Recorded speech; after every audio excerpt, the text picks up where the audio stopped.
Yeah.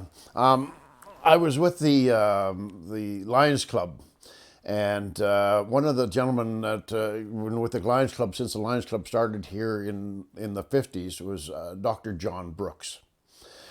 The Lions Club has got a concession stand, and because I am such a clean and neat person, I had to have this concession stand ripped all apart, repainted, recleaned, and stuff. So the Lions Club, we decided to do this, and this once we took the trailer was at my place. So this one Saturday, Dr. John Brooks come down to help, and we stopped for lunch. And as we stopped, I said to him, I said, John, I said, how did you ever come about coming to Lillooet of all places? Because he's from England.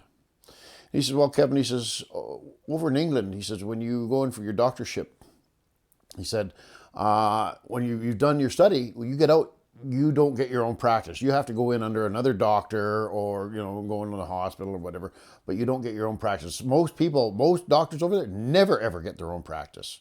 They spend the rest of their lives working under somebody else. So he said, the hospital over there would get a magazine in once a month, and it would tell of all the places in the world that needed doctors. So a friend of his happened to go to Vancouver one time. When he got back, he asked his friend, he said, well, what was Vancouver like?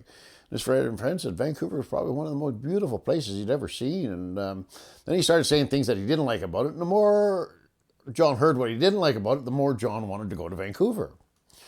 So he went to the hospital and he got this magazine. He's going through the magazine looking for places in British Columbia. Well, he sees there's a place in Lillooet. There's a practice in Lillooet. So he went home and he grabbed his dad's 1906 atlas and he opened it up to British Columbia.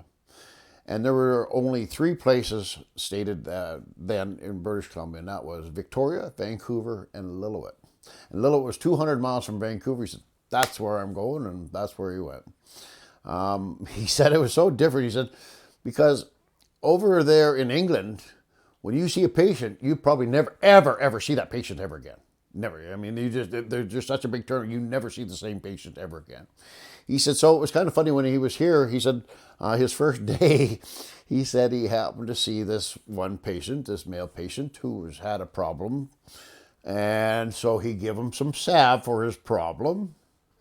Anyway, so that night they had a big dinner, celebration, welcoming, Dr. Brooks to Lillooet, and big dinner and stuff like that. He said, he happened to be sitting down and he looked up and here one of the nurses was dancing with this gentleman that he had given. He said, I sure hope that cream is working.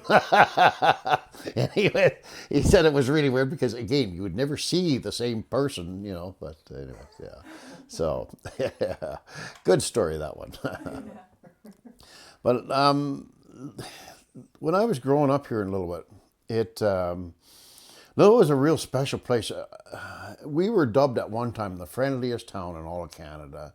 I remember going down, you'd have your hand like this all the time. You're waving to everybody. I mean, whether you knew them or not, it didn't matter. And people walking down, always everybody smiling and saying, everybody said hello, whether they knew the people or not. And so that was a draw for some people to come here because everybody was quite friendly. And of course, the beauty here.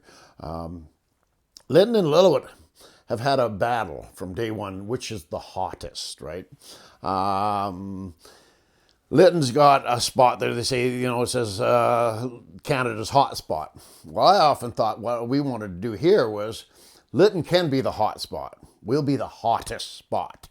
Anyway, there's always been a rivalry between Lytton and Lillooet on which, and I always said, it really didn't matter because, even if Lytton was a degree or maybe even 2 degrees hotter, Lillooet still had the beauty that Lytton could never have. There's a certain type of beauty in Lytton, but it's not like here. It's not like, we got Seton Lake, we got, we just really have it here, so we're very fortunate.